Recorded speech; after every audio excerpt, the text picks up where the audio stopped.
If you're dealing with or have dealt with an avoidant, then you know that getting an apology from them isn't usually easy and sometimes it seems impossible. But what if I were to tell you that there is a way to get an apology from an avoidant, whether they pulled away from you or they broke up with you?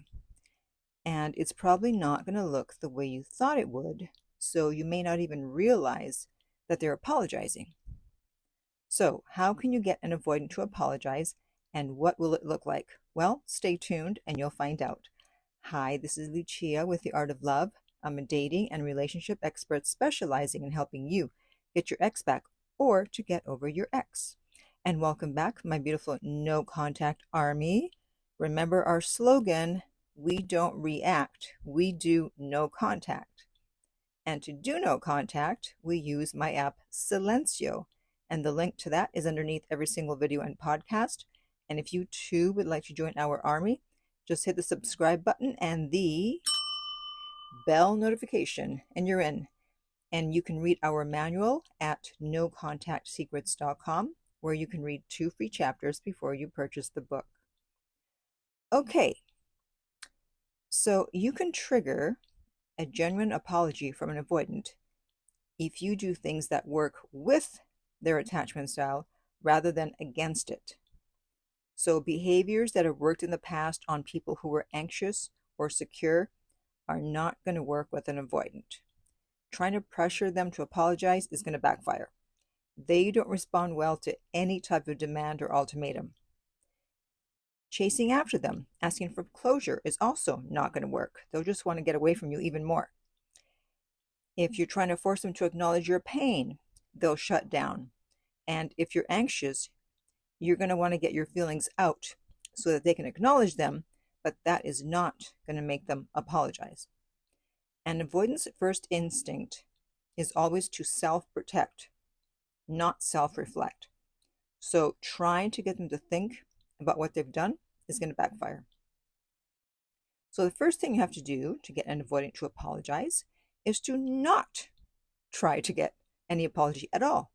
Stop chasing closure. Stop trying to fix things between the two of you. Stop explaining how much they hurt you. And a lot of the time it's women who do this. And this is when they write these long paragraphs, because I've never received long paragraphs from men telling me how much I hurt them. Have you? Well, comment below if you're a woman and let me know if you've ever received a long paragraph from a man who was hurt by you. And when the women are sending these long paragraphs, they actually think they're doing something, but they're not doing anything. They're just pushing away the other person. So please stop it with the long paragraphs. Those never work. You look low value and desperate. So what actually works is showing them that you can be in pain and that they do not need to fix it. Because when you're begging for an apology or writing those long paragraphs, you're basically telling them that you cannot deal with the pain unless they do something to make you feel better. And that's a weak position to be in. Your best shot at getting an apology is to signal that you don't need it. And when an avoidant feels safe and not pressured, they're more likely to offer it spontaneously. It's always better than chasing after them, trying to get them to do something that they don't want to do. Keep in mind that avoidants process things slowly. So if you try to drag an apology out of them right after a breakup or a withdrawal, they'll just double down on defensiveness. But instead, give them space, let them feel the loss, and once they're calmer, the guilt starts to creep in. And that's usually when an apology shows up, sometimes weeks or months later. So the moment you leave your ex alone and deal with your feelings on your own, an avoidant can now feel the space that they created through their actions or inaction. And in that silence, they're able to feel the consequences of their behavior. You've pulled away in peace, not in punishment, And that's disorienting to an avoidant because they're used to people either chasing, punishing, or freezing them out. And when you don't do that, that's when they start to think, did I screw this up? Did I lose someone safe? Because you've shown them that you can walk away if you have to, and this often leads to self-reflection on their part. And only then can they start to feel remorse, because sometimes the loudest thing you can say is nothing. And that's when they'll come forward and say something that shows that they know they've hurt you. Now, avoidants don't usually apologize the way you expect or want them to. There won't be a grand gesture. There won't be a formal apology. You won't get a speech about how much they regret their actions or a flood of texts. Sometimes it'll be in the form of an act of service. They'll fix something that you needed fixed or help with something that you had previously asked for help with. They may send a thoughtful message asking how you've been. We're not looking for the perfect apology. We're looking for humility and regret in their words or their actions or both. When an avoidant apologizes, they've had to fight their own internal system in order to be able to do it. It's not really in their wiring. So it's actually more significant than if someone who is secure or anxious apologizes. And with their apology, they're also saying, I value you, I don't want to lose you, and I want to do better.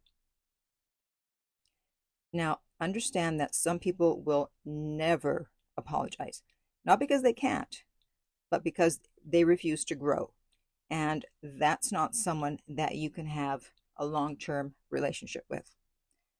Here's my personal take on it. An apology is nice, but unless the behavior changes, I really don't care about an apology. I want to know, how do we make sure that we don't end up here again? I want to know, what's the plan to make sure that they don't pull away or break up with me again the next time they're triggered?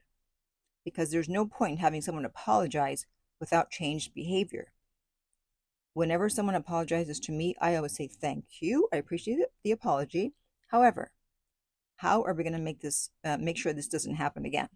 And I say we to make it seem like we're working as a team, even though I actually mean you.